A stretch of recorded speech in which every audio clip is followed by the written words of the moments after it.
Bonjour Nicolas Dupont-Aignan. Bonjour Caroline Roux.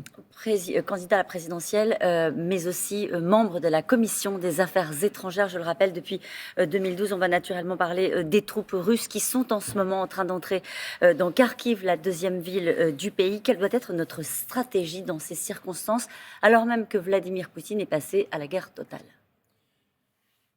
C'est une tragédie. C'est une tragédie d'abord pour les Ukrainiens. C'est une tragédie, et j'insiste là-dessus pour l'Europe, parce que ce conflit qui était au départ un conflit régional, qui aurait dû être réglé au niveau régional, et je le dis depuis 2012, 2015, et vous pouvez retrouver tous mes écrits là-dessus, on l'a laissé partir en vrille, et on le paye très cher aujourd'hui. Parce que demain, si on continue à ne pas avoir une désescalade rapide, c'est le continent européen qui sortira de l'histoire face à la Chine et aux États-Unis. Quelle aurait été la bonne stratégie? Vous dites que ça aurait dû rester un conflit régional. Ça veut dire, Nicolas Dupont-Aignan, je le maintiens. Pu ou dû? Dû et pu. Bon, donc ça veut dire qu'on aurait dû laisser les troupes russes rentrer en Ukraine sans rien faire? Non, bien sûr que non. Ce que j'ai dit depuis des années, c'est que ce conflit régional, c'est quoi? Parce qu'il faut qu'on ne dise pas ce qui se passe. Il y avait le Donbass, qui était population à majorité russe, 3 millions d'habitants. Et on n'a jamais réglé ce problème, ce conflit régional, comme il y en a eu, et la guerre de 14 est partie de là.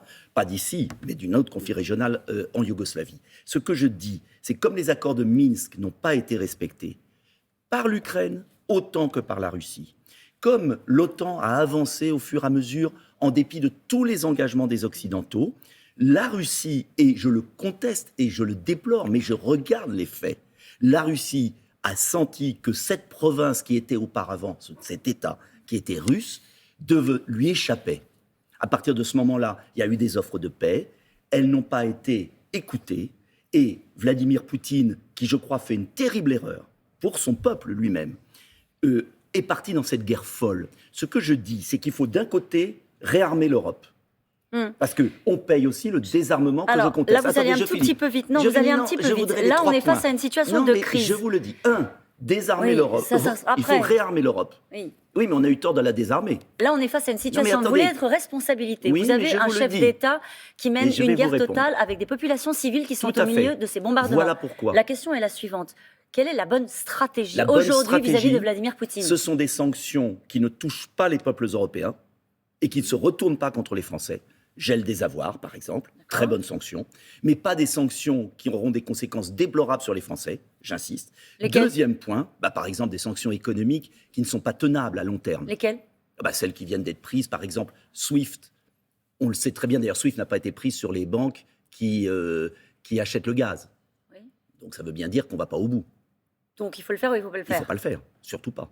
Surtout pas, on casse tout le continent européen. Financière sur sanctions sur les acteurs de ce drame. Gel des avoirs. Sanctions sur Poutine et ses oligarques. Sanctions très fortes.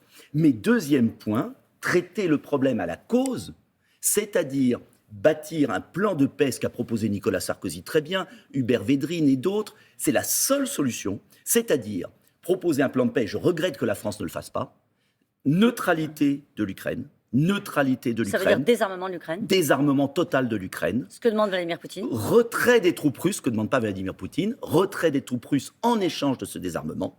Statut d'autonomie pour le Donbass, c'était dans les accords de Minsk, signés par l'Ukraine. Et reconnaissance de la Crimée. Et reconnaissance de la Crimée comme zone russe. C'est la seule solution et vous verrez qu'on y arrivera.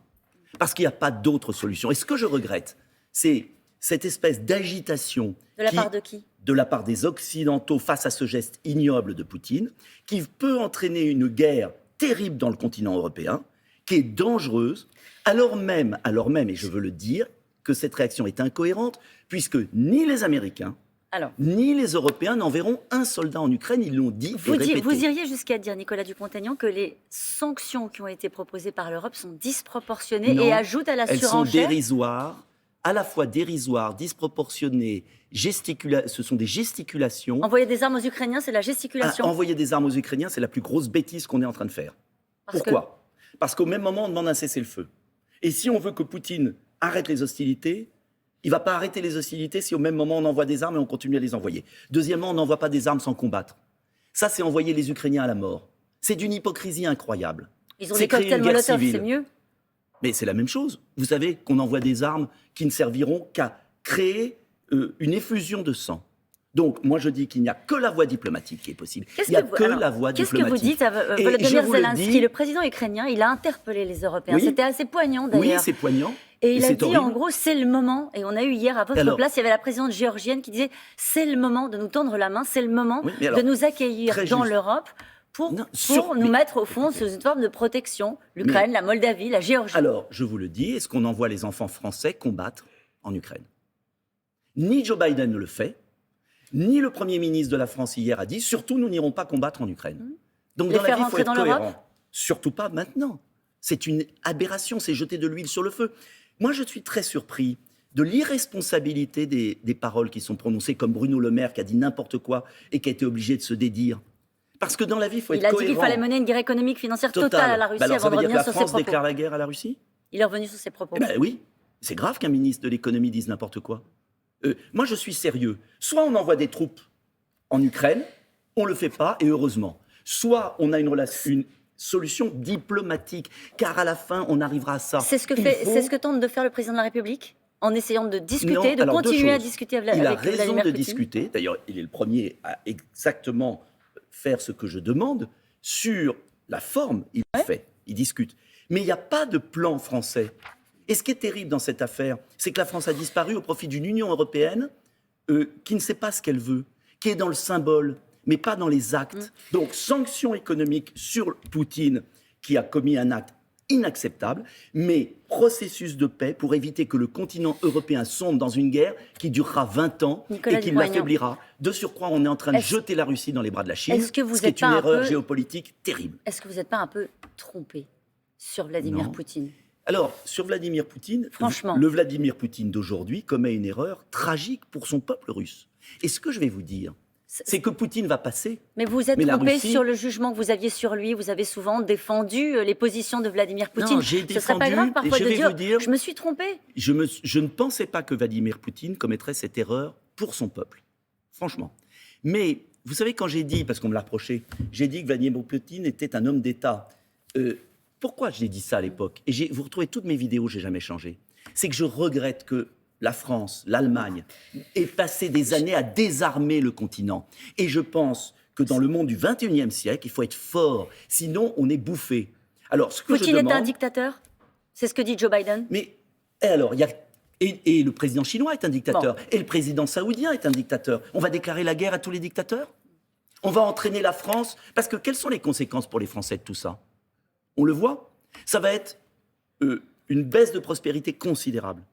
Donc, il faut faire la paix là-bas. Il faut neutraliser l'Ukraine. C'est une zone tampon. D'ailleurs, c'est ce qu'avaient fait les États-Unis avec Cuba. Sacrifié. Mais attendez, est-ce que les États-Unis accepteraient que le Mexique soit Nicolas une base Dupont-Aignan. de fusées et d'armées russes ou chinoises? Nicolas Mais Dupont-Aignan. bien sûr que non. Donc, arrêtons le cirque. Vous permanent. avez eu donc vos 500 parrainages. Oui, Qui vous a aidé? personne. Et j'en suis Personne. fier. Personne. Moi, je n'ai pas bénéficié de la bourse de François Bayrou, mais je ne vais pas polémiquer. Je suis heureux que mes concurrents aient leur parrainage. C'est normal qu'ils les aient. C'est normal. Et je crois que maintenant, l'enjeu, c'est qu'on ait une campagne en France. La situation ukrainienne est tragique. Il faut la régler par une voie diplomatique et atténuer les souffrances des Ukrainiens. Il Mais peut a y les avoir une souffrances, campagne. Il peut y avoir une mais campagne. il là-dedans. faut qu'il y ait une campagne. Je vais vous dire ce qui se passe et ce qui me désole. C'est qu'il y a eu la peur du Covid, mensonges, manipulation, atteinte aux libertés dans notre pays. Et maintenant, il y a une certaine instrumentalisation du drame ukrainien pour que les Français se détournent les yeux du bilan d'Emmanuel Macron, des propositions des candidats. S'il n'y a pas une vraie élection dans 39 jours, eh bien, quel sera le mandat du futur candidat et du futur président? Merci beaucoup d'avoir été mon invité ce matin.